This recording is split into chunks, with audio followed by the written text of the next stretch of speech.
Goal: talk until I cure my imposter syndrome. So, when I made First Ascent, uh, I kind of, I just went into a hyper focus for a really long time, most of a day, and then like half of the daylight of the next day, I think, something like that.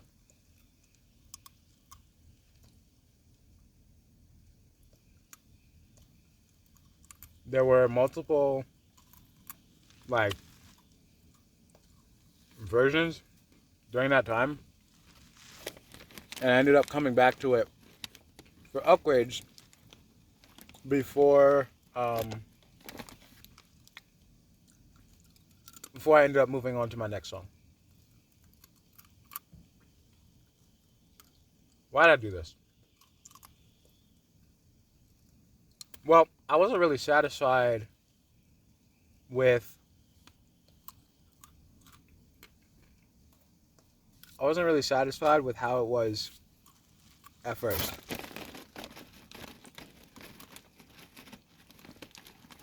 And so I came back for the upgrades.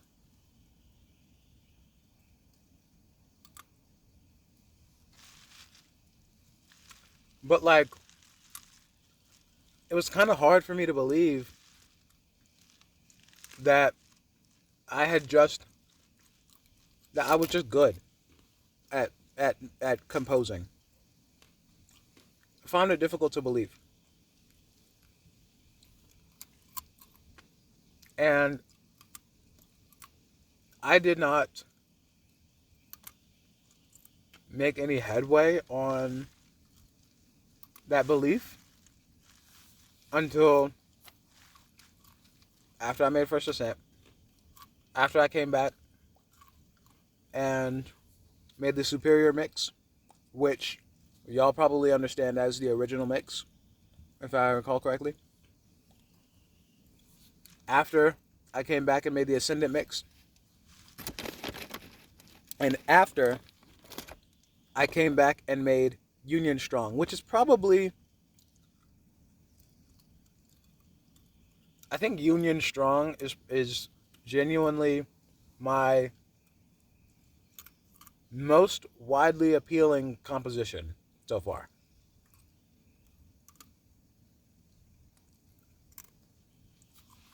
I think my favorite composition is probably Paranormal Parkway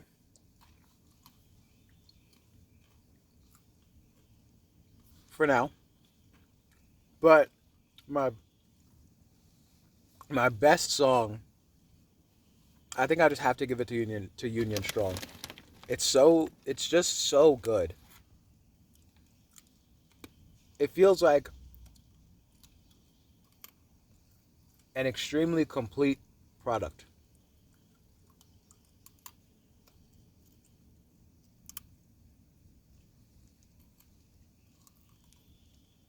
But when I made it, I remember telling my coworkers I needed to prove to myself it wasn't a fluke,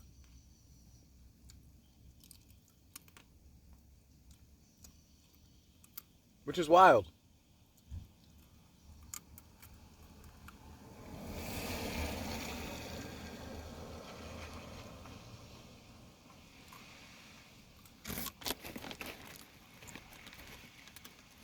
My mind is being pulled back to childhood now to reflect on the grind, basically. For me, hustle culture hit very early.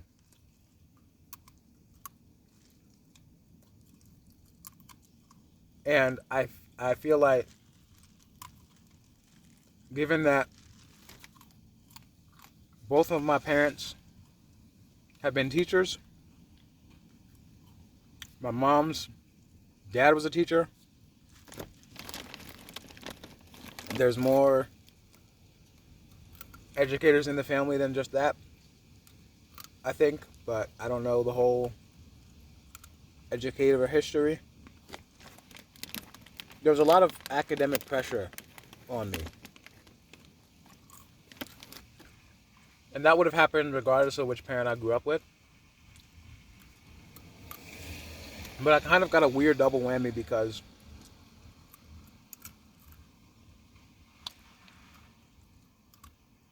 I went from the maternal pressure of high expectations to the paternal pressure of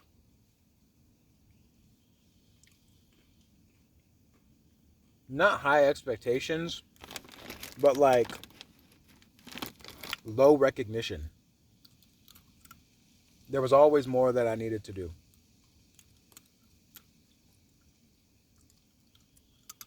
I could never rest.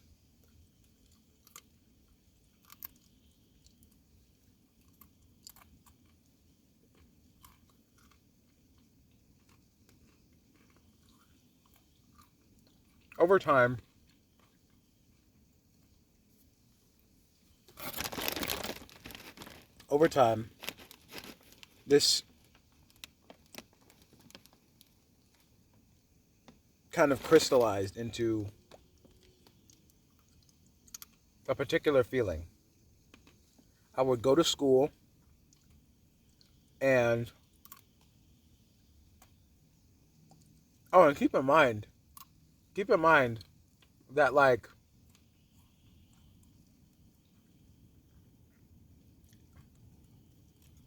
I had for a very very long time I had no real apparatus for developing my own music at all, other than my literal body, right?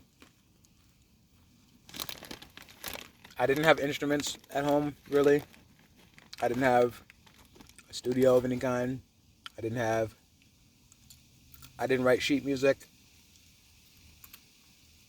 Um,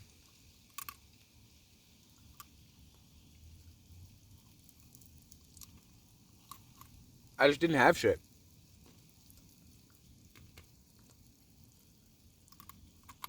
I had, I would say, musical education basics. That's about it.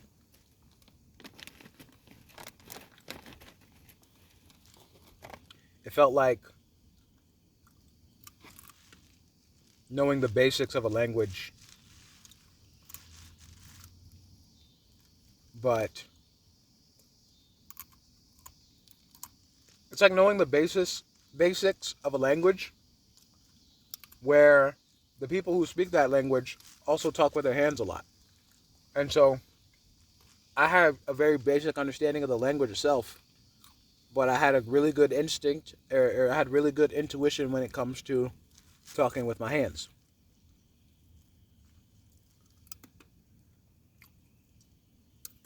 And so the meaning was there. I say all that to say, I say all that to say, I have musical ears. And I've always been good at listening to music and learning it.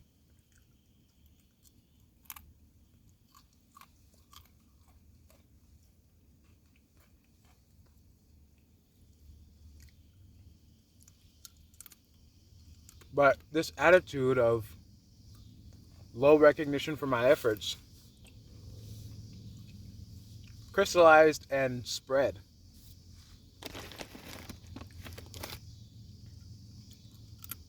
Before I ever even really dreamed up a song, I was telling people that, oh, when I got older, I wanted to like get into a tech job or something so that I could make money until my music became viable financially. And it's like,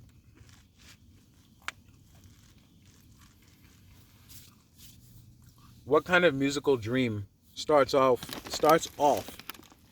with oh yeah, it's not going to be financially viable. You know what I mean?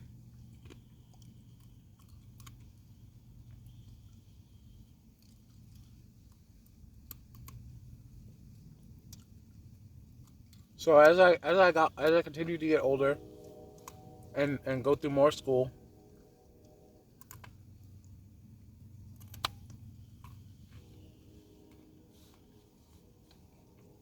I got more and more burnt out and less able to show up in the ways that I wanted. And that fed more and more into um,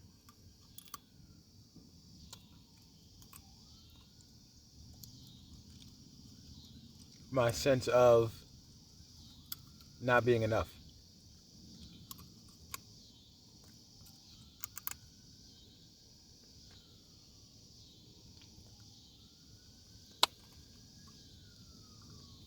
I felt like I had to be perfect.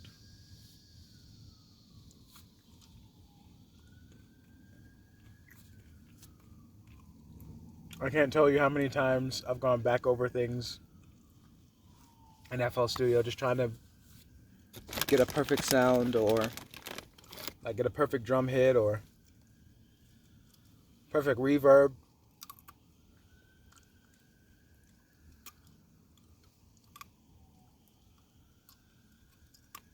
Perfect audio balance, even though I didn't like really super know what I was doing.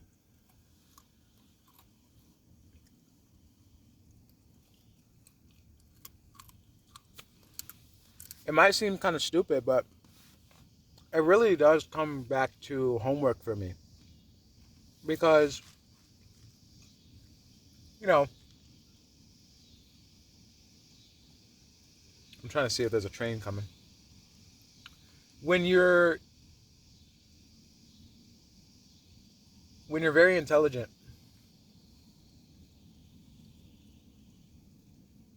and you're in the American school system, it's only a matter of time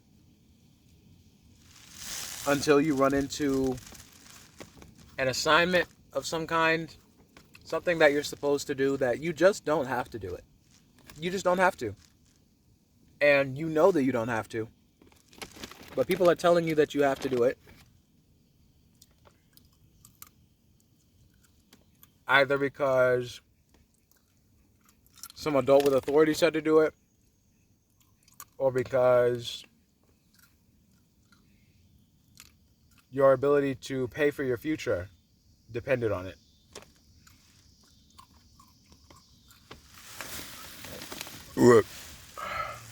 And for me, that was homework.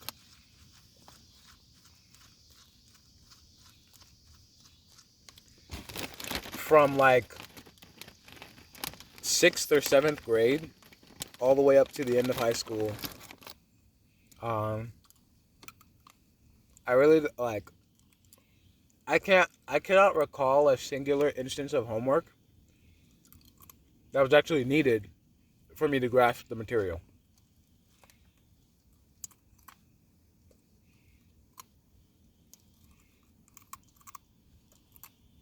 And I oftentimes just wouldn't do it because there were just more important things to do with my time. And I stand by that. I stand by that. Playing video games and fostering my ability to connect with people, which is one of my biggest strengths. That was the time spent on that was absolutely more valuable than it would have been had I spent it on homework. Time spent reading or listening to music or both. Time spent engaging in creative writing with friends I had. All of that is more valuable than all the time spent on all of those things is more valuable. I don't like when pretzels do this. The pretzel sticks, I get the double. I don't like it. It fucks It fucks up the texture. They're too hard. I don't even want to put it in my mouth, low-key.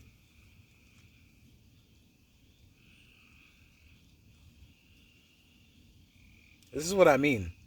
This is what I mean. This is the kind of thing that I would experience with homework. Where it's just like, I don't even really want to do this. And I'm sitting here like, I'm going to eat it anyway, eventually. Right? But I don't want this hard thing in my mouth. Go ahead and get your jokes out in the comments. I'm not eating it.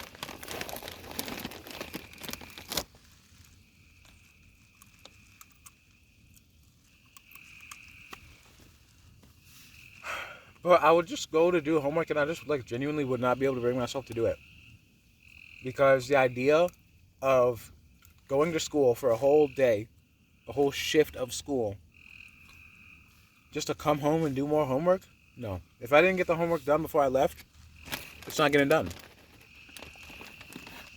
And that was a big problem for my dad.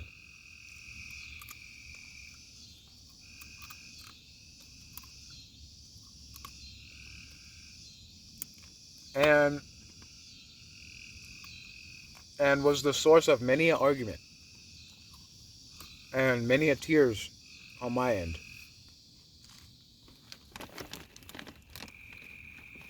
But the thing that hurt the most, by far, was the fact that when I would do some homework, but I wouldn't do all of it for a given, 3-week section. That's when progress reports came out.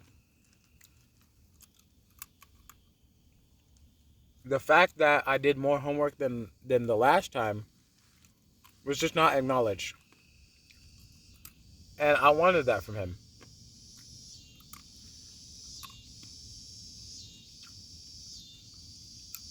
I wanted that from him, I guess, because I didn't know how to give it to myself. And to be honest, I think I still don't.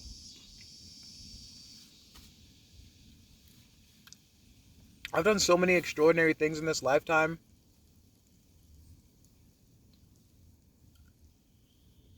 I've made beautiful music. I've made beautiful art, just with a pencil. I have done a bunch of character designs, outfit designs. I have done loads of writing, loads and loads of creative writing. I've done sexy writing before. I have touched people's lives in a way that uplifts them and enriches them and nourishes them, and I've changed people's. I have come into people's lives, and given them something that when they received it, they changed their trajectory for the better. And in some cases, that act has saved the trajectory altogether.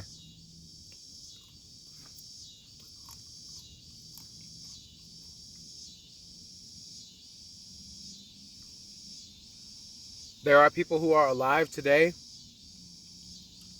who, if not for me, might not be.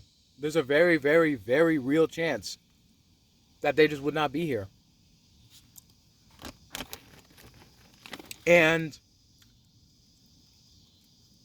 But the interesting thing about that, I have never called myself a lifesaver. I've literally saved somebody's life before, but I've never called myself a lifesaver. I've made beautiful music, but I hesitate to call myself a musician. I've made beautiful art with a pencil. I've made beautiful art with online tools. But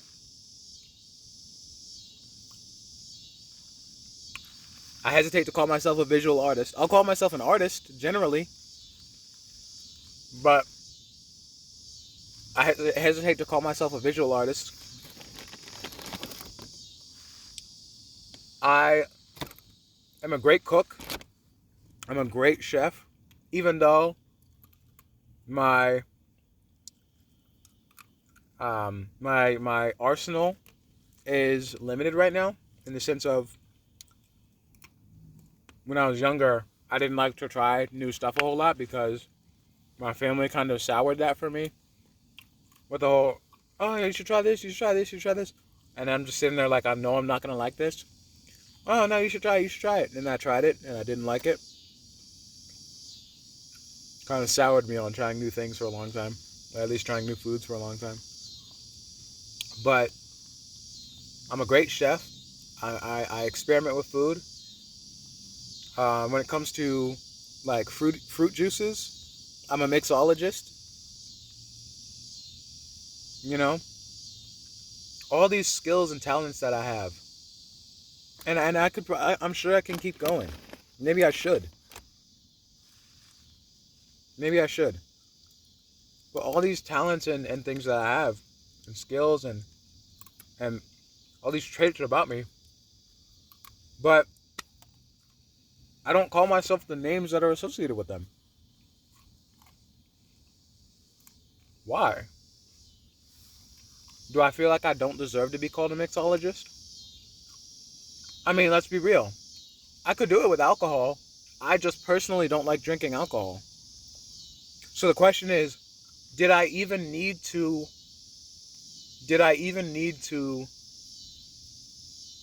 put the disclaimer that, oh, when it comes to fruit juices, well, it doesn't have to be fruit juices, actually.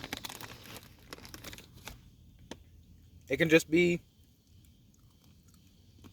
drinks, sweet drinks.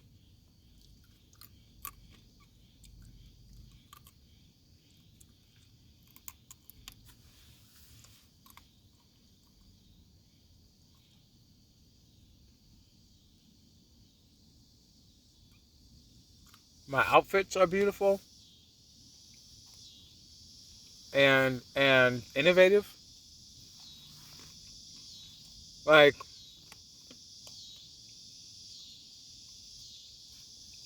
I mean, I'm iconic. I am an icon, really, truly. I'm an icon of character, of food, of fashion, of music, of connection. I'm powerful and strong and talented, and I'm growing all the time. All the time. I love learning. I love learning.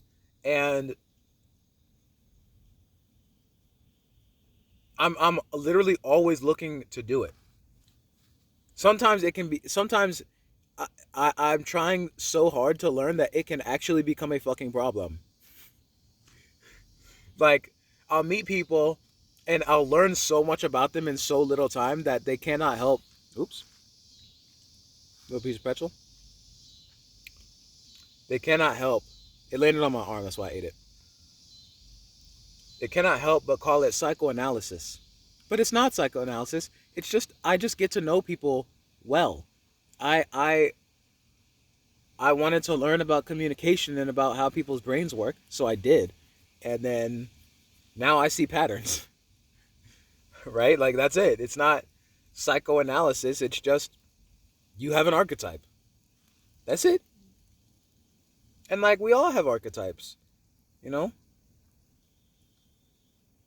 But we all have archetypes, but then I don't want to fucking give myself the names that belong to my archetypes.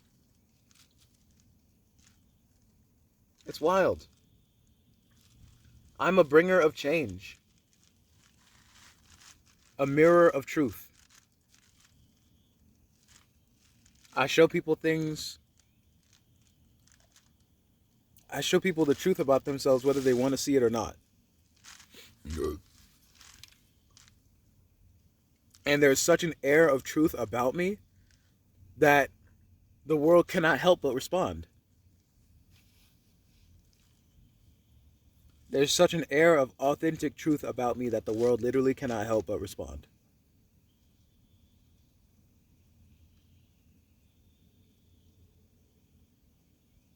And when I was younger, I let myself basically be convinced that that was not the case because my dad is insecure. And I picked up on his energy, I guess.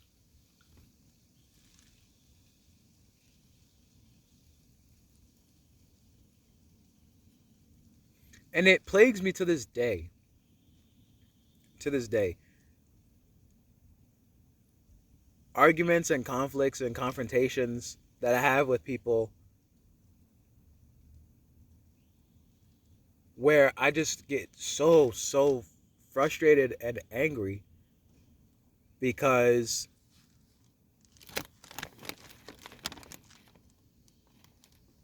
I'm not being understood. But I think truly it all stems from this fear of I'm going to forget myself again.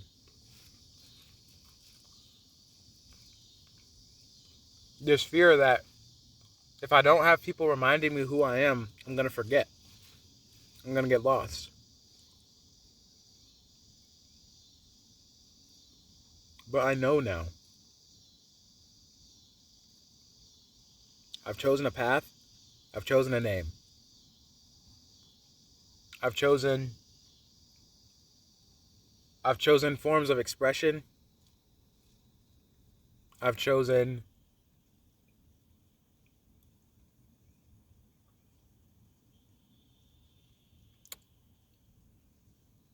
forms of denial.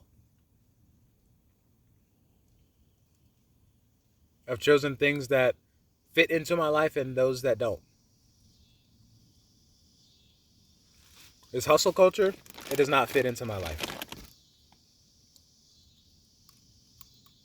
Lovingly crafted music does. This imposter syndrome, this feeling like I'm not enough, doesn't belong in my life. Lovingly crafted relationships do.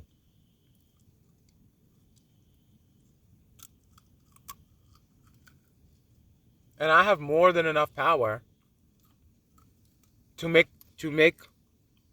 these dreams my reality.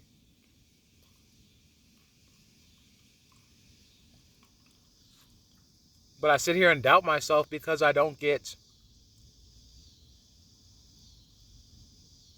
sit here and doubt myself because I don't see the world agreeing with me.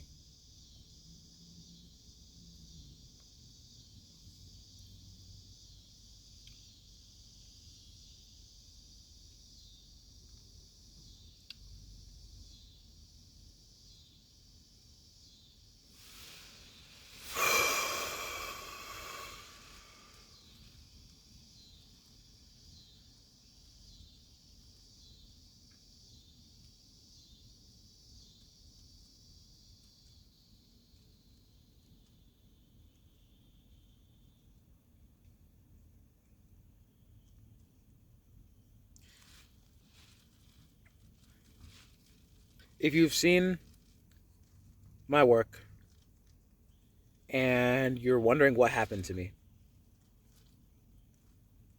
why I just stopped making music for so long, where I went, why I stopped uploading,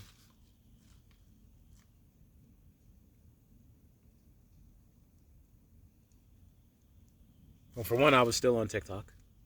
But for two, I was shattered. My external environment was shattered, and as a result, my source of reflection, my ability to see myself, was also shattered because I had tied it to my external environment. The single most externalizer thing I've ever done.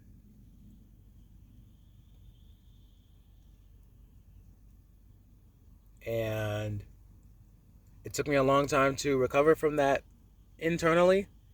and I'm still working on recovering from that externally.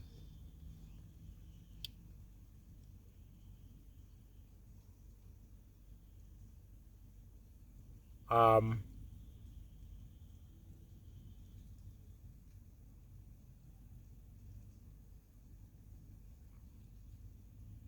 but fortunate, fortunately for me, I've always been a phoenix. I've always been indestructible. I've always been unkillable.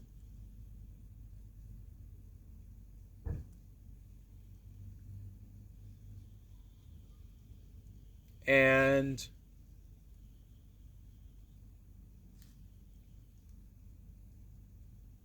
it's just impossible to take me out for good.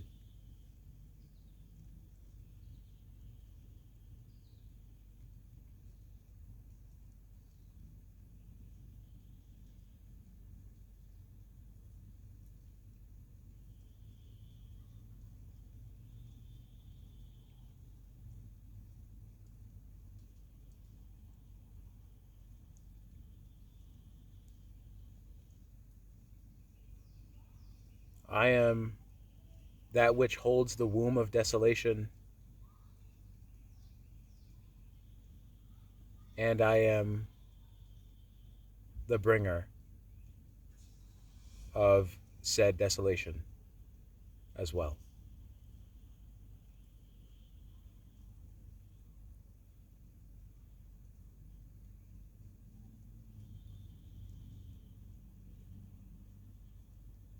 I am the demon of your nightmares and the fairy of your dreams.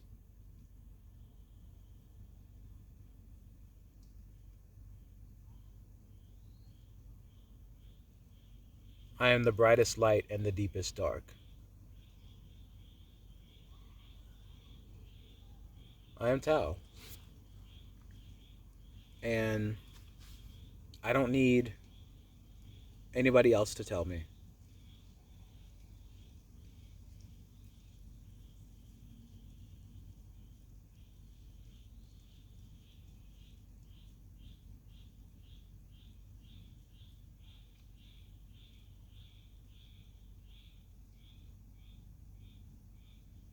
If you find yourself watching this, first of all, thank you for watching. It really does mean a lot to me. Um, I hope that seeing my process has been helpful for you. I hope that I've said something today that resonates with you and changes and helps you change the trajectory of your life moving forward for the better. I hope to hear from you in the comments, no matter when you see this, unless I'm dead, in which case, sorry.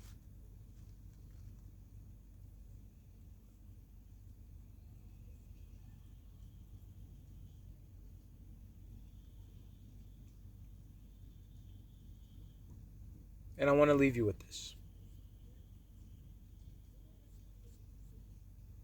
If you struggle with imposter syndrome, if you struggle with feeling like you're enough, if you struggle with giving yourself credit, there's one fundamental truth that will set you free. You know what you did. All the good things that you've done and all the bad things that you've done, you know exactly what you did. You know what you tried to do and failed. You know what you tried to do and succeeded. You know what you didn't try to do and succeeded, and what you did try to do and failed.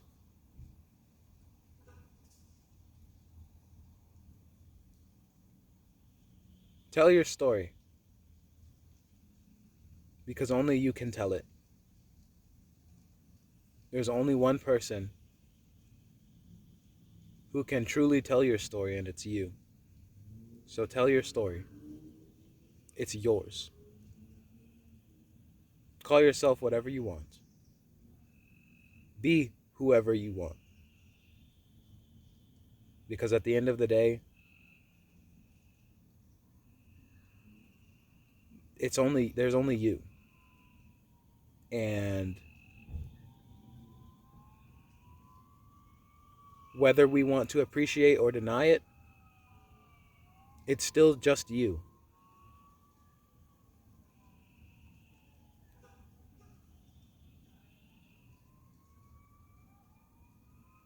There's no reason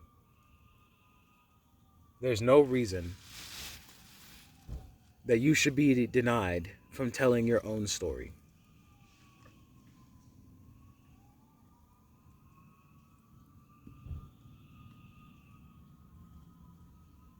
And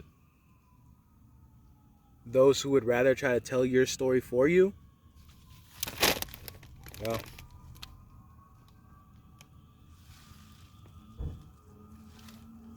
let's just say I'm coming for them. So, I hope this has found you. No. That truck just pulled up, and that's why I'm looking at this. I know that this has found you at an appropriate time. I can feel, I don't know if you can hear those sirens, but we're just rolling with it. I can feel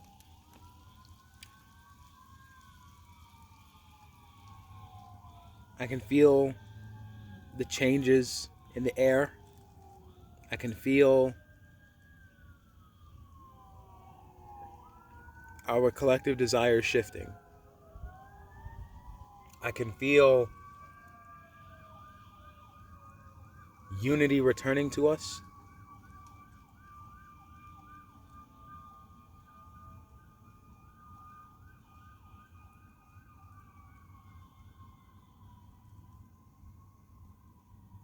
And I know that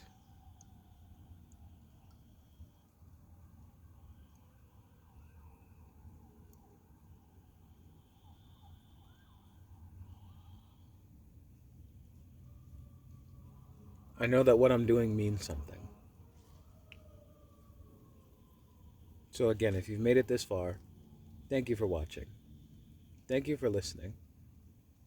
Thank you for caring about my story. I'd like to hear yours.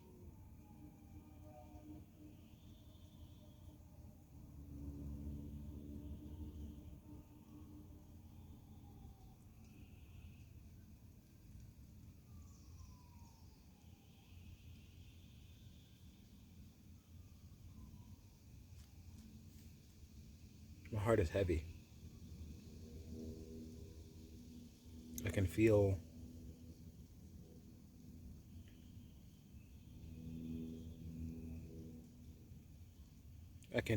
the hurt and the rejection, the betrayal. I know I'm not alone in this feeling. I can feel the abandonment.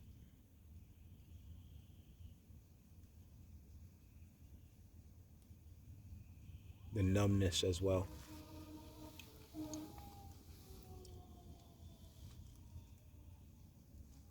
I can feel the desire to cry being superseded by the desire to not be rejected.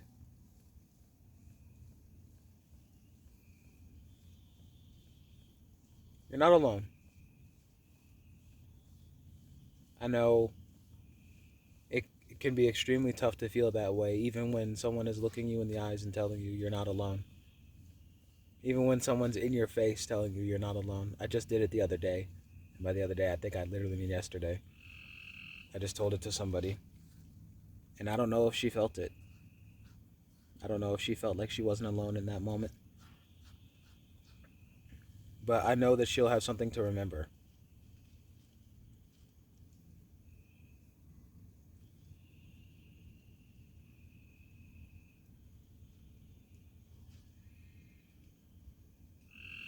None of us are alone, though.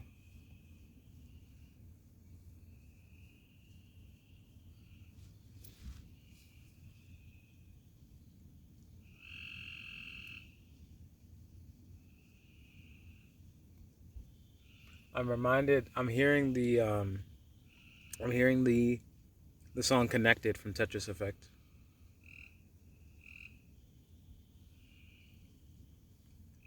I'm yours forever.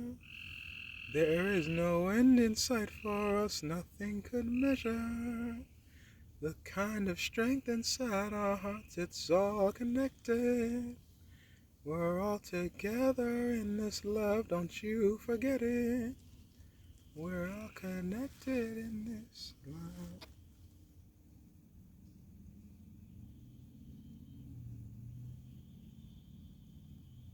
It scared me a little bit to do that on camera, I'm not gonna lie. We're all connected. Foundationally inseparable, yet paradoxically separated.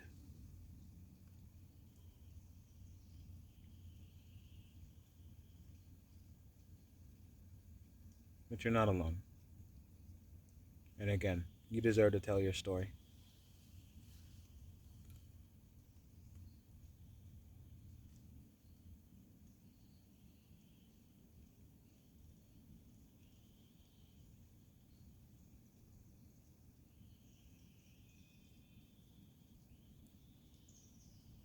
It's been a hectic world. And I know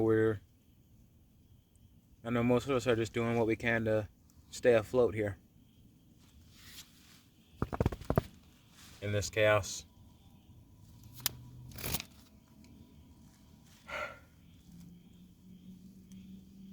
You're doing great, though. And that person's straight up going the wrong way.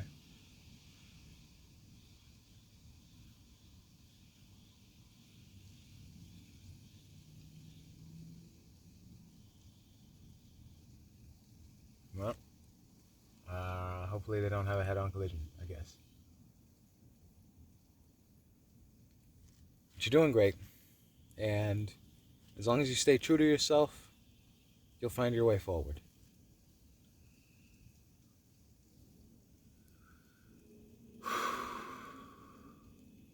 If you want something more practical and tangible to help you do what I just did, maybe try reading this. Oh, that might be backwards on the screen. Well,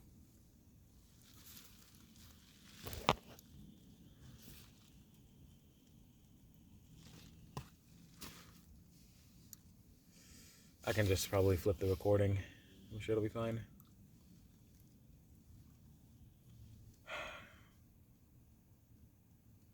I feel strangely tired. It's like a tiredness in my gut.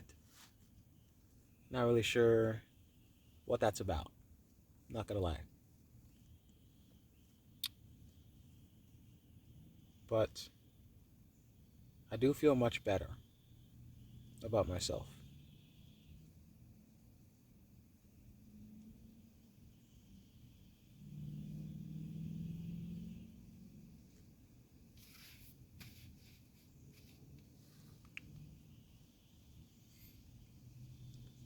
Oh my goodness.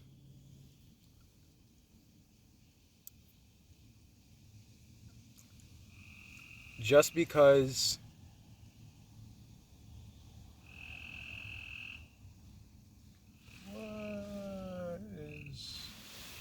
what's the deal? What's going on with this fella? Is he just rolling through? Probably.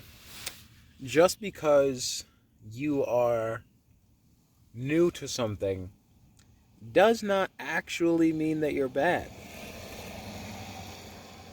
Being inexperienced, I know this is at the absolute end of the video, so a lot of people are going to miss it, but honestly, it is what it is. That's okay. If you clicked on a video that had a 45-minute timestamp and you didn't watch to the end,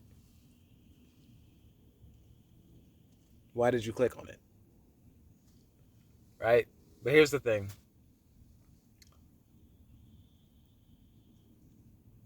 Being inexperienced is not the same as being unskilled. Being inexperienced is not the same as being unskilled.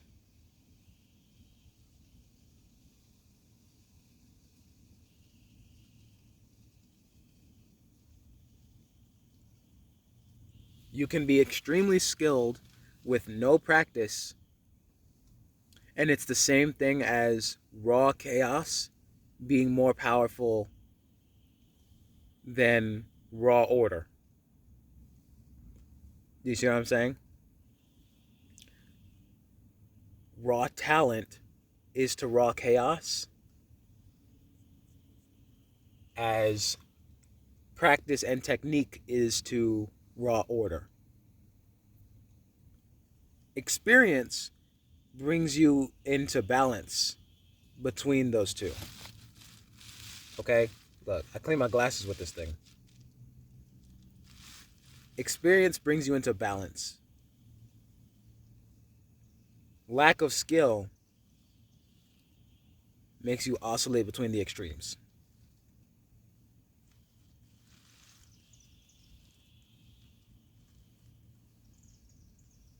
Likely in an uncontrolled manner.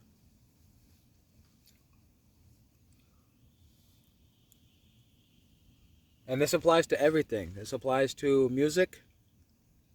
Listen, just because I didn't know EQ and audio balancing on my first draft of First Ascent doesn't mean I wasn't a skilled composer. All right? It applies to, I mean, if it applies to one art form, it applies to all the others. So I'm just going to leave that one there. It applies to life. Just because you're new in life, just because you're young, doesn't mean you're bad at life. It just means you're inexperienced. You might be really good at life. You could be extremely good at the game of life and just lack tools. You could be incredibly resourceful and practical and intelligent and a great problem solver, but then just be extremely poor. Like born into extreme poverty. You see what I'm saying? And if that happens, then it's like, okay, well, where are you going to develop your skills at? Right? But just because they're not developed doesn't mean you don't have them. And just because people don't see them also does not mean you don't have them. All right? Okay. I love you guys. I mean that. From one human to another, from one soul to another, from one collection of atoms to another, from one universe to another. I love y'all. Thank you for watching. Thank you for listening. Thank you for thinking. And thank you for feeling.